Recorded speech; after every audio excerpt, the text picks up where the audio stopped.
ఇప్పుడు ఆ రోజుల్లో ఏమేమి చూడకుండా పెళ్లి చేసినా హ్యాపీగా ఉంటున్నారు. ఈ రోజులు అన్నీ చూసి పెళ్లి చేసినా విడిపోతున్నారు. నేను అదే అంటాను. నాకు తెలిసిన ఆవిడ అంటే నాకు చిన్నప్పటి నుంచి తెలుసు, చాలా పెద్ద పెద్ద పళ్ళు ఉంటాయన్నమాట. కానీ ఎంత చక్కగా సంసారం చేసుకున్నారు. అలాగే అప్పుడు ఎక్కువగా పోలియో అది వచ్చేది, కానీ చక్కగా సంసారాలు చేసుకునేవారు. కానీ ఇప్పుడే ఎందుకు ఇన్ని ఆలోచించి చేస్తున్నప్పుడు కూడా మ్యారేజెస్ ఎందుకు ఫెయిల్ అవుతున్నాయంటే ఫైనాన్షియల్ ఫ్రీడమ్ ఎక్కువైపోతుంది. తర్వాత అందరి దగ్గర డబ్బు ఉంటుంది. అదే అంటే ఎంజాయ్ వైపు ఎక్కువ మనిషి వెళ్ళిపోతున్నాడు. అవును, కరెక్ట్. మీరు అన్న మాట ఏజ్ కరెక్ట్ ఏజ్లో పెళ్లి చేయకపోవటం. చదువు ఉద్యోగం చేయడానికి ₹1,00,000 మినిమం. పెళ్ళి వెళ్ళిపోతే ₹1,00,000 లాస్. అదే లాస్ కదా. అదే నేను ప్రతి ఒక్కరితోని అదే చెప్తాను. మార్నింగ్ కూడా ఒకరితో ఇదే చెప్పాను. పూర్వము ఒక 35 సంవత్సరాల క్రితం ఏంటంటే అమ్మాయి పట్టుకొని పుట్టింటికి వస్తే, అమ్మ నీకు పెళ్లి చేసేసాము, పంపించేసాము, ఇక్కడ నువ్వు రావాల్సింది 1-2 రోజులు ఉండటానికి, లేదా నీ భర్తతోని పండగలకి రావడానికి, కానీ శాశ్వతంగా ఇక్కడికి నువ్వు వచ్చేస్తావు, నా భర్త కొట్టాడు, లేదా మా అత్తమామలు ఇట్లా అన్నారు అలా అన్నారు అనేసి చెప్పి ఇక్కడ ఉండిపోతానంటే అది కుదరదు, నువ్వు మీ అత్తవారింటికి వెళ్ళిపో అని చెప్పేవారు. కానీ ఇప్పుడేమవుతుందంటేను, వచ్చేయమ్మా, భర్త ఇలాంటి వాడు ఎందుకు కొడతాడు, వాడికి బాగా నీ విలువ తెలియాలంటే నువ్వు వచ్చేసి ఉండాలి. ఎందుకంటే నువ్వు 10th క్లాస్ చదివావనుకోండి, ఏదైనా ఆయాగా పనిచేయచ్చు. ఇంటర్ అయితే ఎల్కేజీ స్కూల్లో టీచర్, లేదా ఇప్పుడు నెంబర్ ఆఫ్ జాబ్స్ కూడా వస్తున్నాయి. ఏదో జాబ్ చేసుకుని నువ్వు బతకొచ్చు, వాడి చేతి కింద ఉండవలసిన అవసరం లేదు కదా అన్న కాన్సెప్ట్ ప్రతి ఒక్కరిలో బాగా డెవలప్ అవుతుందండి. ఆ కాన్సెప్ట్ ఒక కారణం కావచ్చు. చిన్న ఏజ్లో పెళ్లి చేయకపోవడం, 30 ఏళ్ళు వచ్చినా కానీ 35 ఏళ్ళు వచ్చినా కానీ. ఇప్పుడు నేను చెప్తాను, last time March 8 women's day ఉంది కదా, డిడి సప్తగిరి వారు పిలిచారనమాట. అంటే మా గురువుగారి ద్వారా నేను వెళ్ళాను. ఇట్లానే అంటే ఒక అడ్వకేట్గా చెప్పమన్నారు. సేమ్ ఇదే పాయింట్ నేను చెప్పుకొని వచ్చాను. అంటే ఇట్లాగా ఈ 10th క్లాస్ చదివితే ఏంటంటే మెయిన్ ఏమవుతుందంటేను తల్లి పాత్ర ఎక్కువైపోతుంది. ఓకే. తర్వాత ఏంటవుతుందంటే మెయిన్ ఏమవుతుందంటేనండి, ఇప్పుడు ఓకే మాకు 25 ఇయర్స్ అయింది. 25 ఇయర్స్లో మా హస్బెండ్ జీతం ఎంత ఉంటుంది? మ్యాక్సిమం 50,000 ఉంటుంది. ఈ 50,000లోని అంటే మ్యాక్సిమం చెప్తున్నాను, ఇంకా ఈ 50,000లోని నాకు 5,000 ఇచ్చి చీర కొనాలంటే ఎన్ని సమస్యలు? ఇంటి లోన్లు కట్టుకోవాలి, లేదా రెంట్లు కట్టుకోవాలి, పిల్లల్ని చదివించాలి, ఇంకా తల్లి తండ్రి ఉంటే. దానివల్ల ఏంటంటే జీవితంలో నాకు 5,000 చీరంటూ అంటే అప్పటి వరకు నేను కట్టుకోలేదు. తర్వాత ఏమైంది, అమ్మాయి బీటెక్ చదివింది, వాళ్ళకి క్యాంపస్ ఇంటర్వ్యూ, వాళ్ళ శాలరీలు వస్తాయి.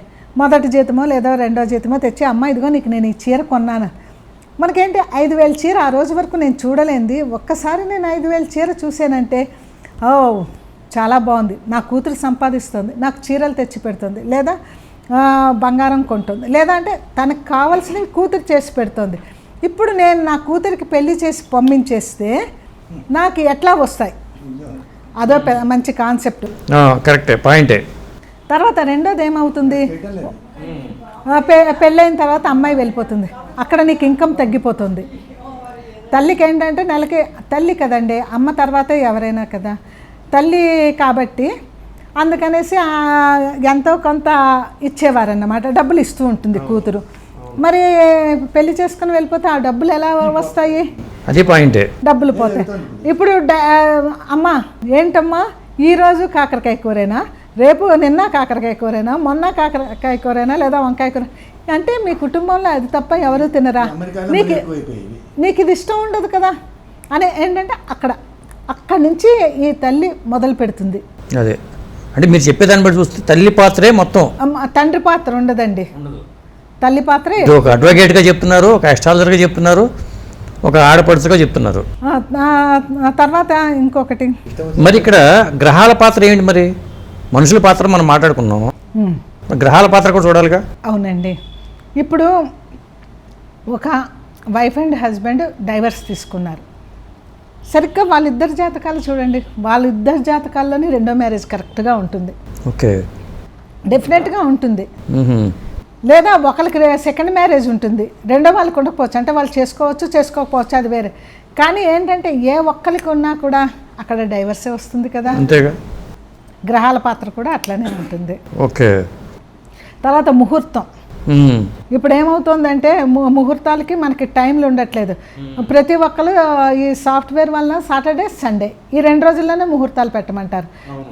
ముహూర్తం లేకపోయినా కూడా మాకు అదే రోజు కావాలంటారు. డెలివరీ చెప్పండి చేసండి. ఉమ్. ముహూర్తం లేకపోయినా మాకు అదే టైంలోనే ముహూర్తం కావాలంటారు. Operation delivery.